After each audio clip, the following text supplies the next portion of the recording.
what you have here is you need to watch this match if you didn't.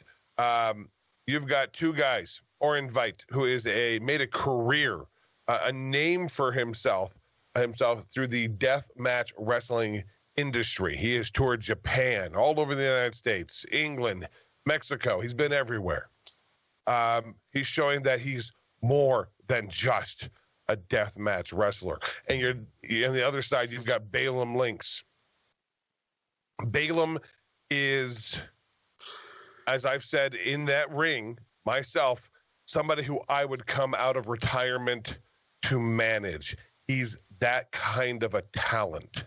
And he's been building, he's been getting himself, better and better and better and better every matchup, finally putting the pieces together in an opportunity to get his first championship matchup in his career.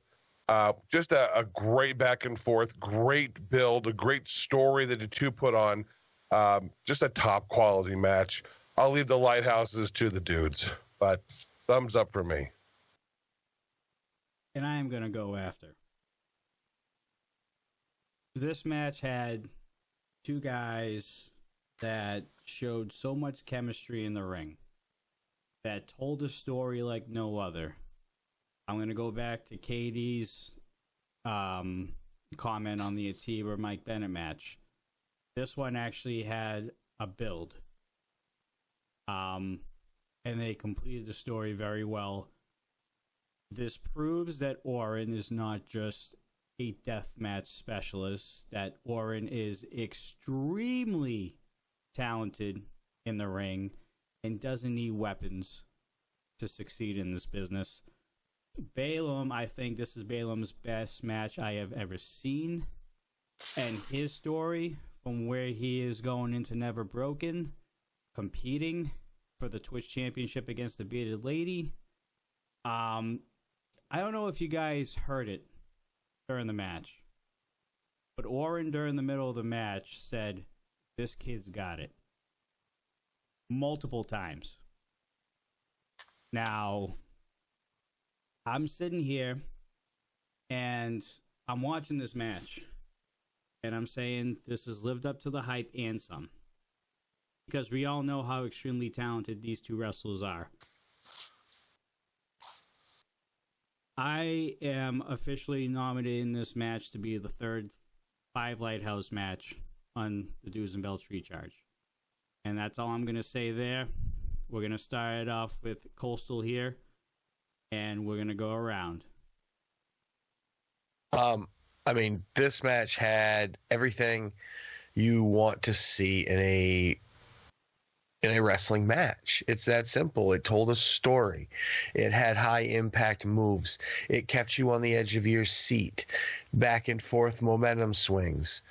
Orin Veidt and Baylum worked like two guys that have worked 200 matches with each other.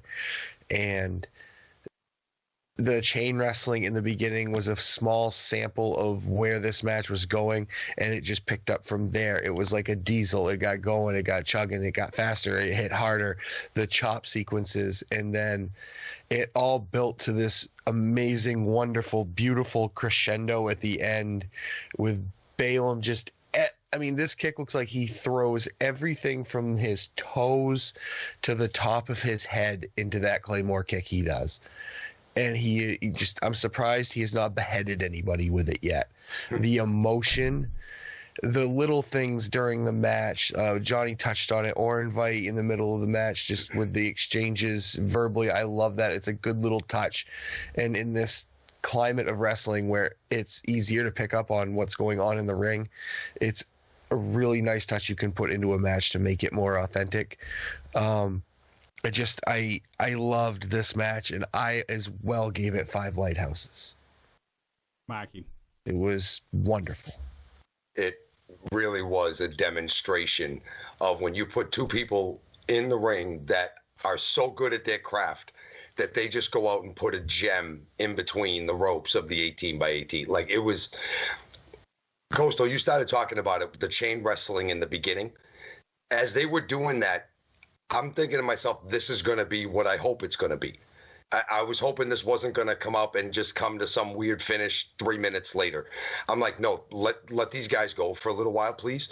And then the reversals, the back and forth, the chop sequence. In the beginning of this match, there was a chop. Orin chopped Baylum. The echo lasted like 3.5 seconds in and throughout the Fast Performance Center. I mean, and they just kept going back and forth with it. Every move had a counter. Every reversal had a reverse. Like, it was just so good between the two of them. The back and forth.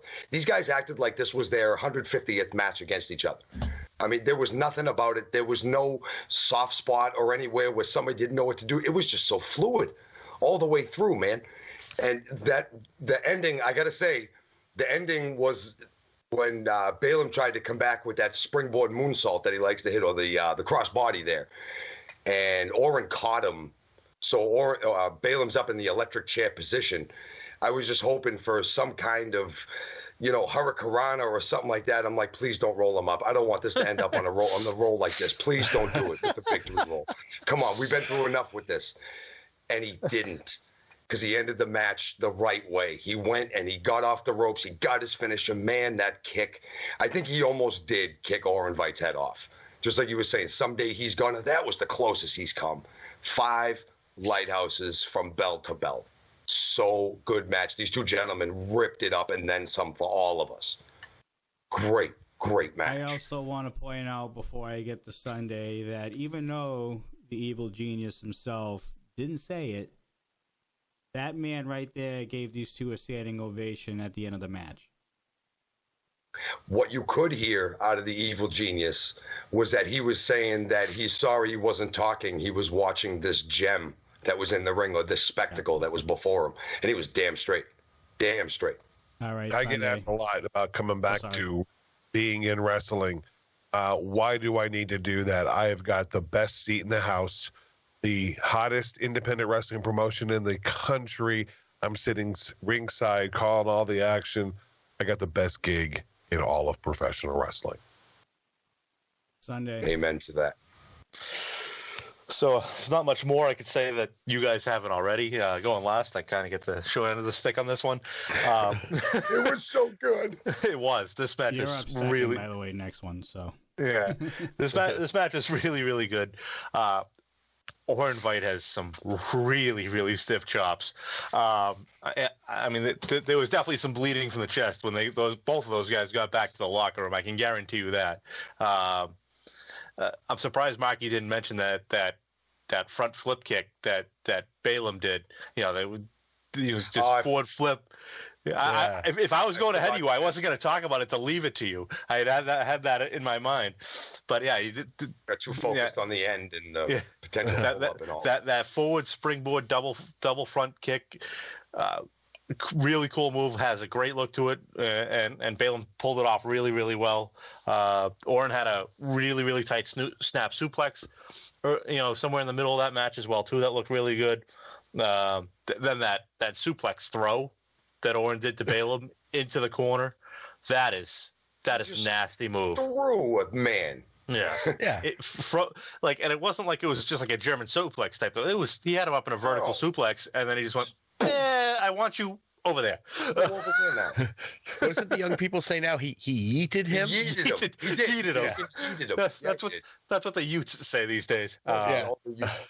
But then, like you said, that poison rana from Baylum, that was sick. Sets up that running super kick that he does. I mean, that was like everything was stiff, everything was crisp. There wasn't much for like what are we doing here? What's next? It was everything led to the next move. Everything led to the next part of the match. It all made sense. Nothing looked out of place. I gave it 5 lighthouses, just like you guys. I mean, what else could you grade this match? I like Johnny. You mentioned how Brumac looks better and better each time you see him. How can you say anything different about Baylum? Baylum just looks.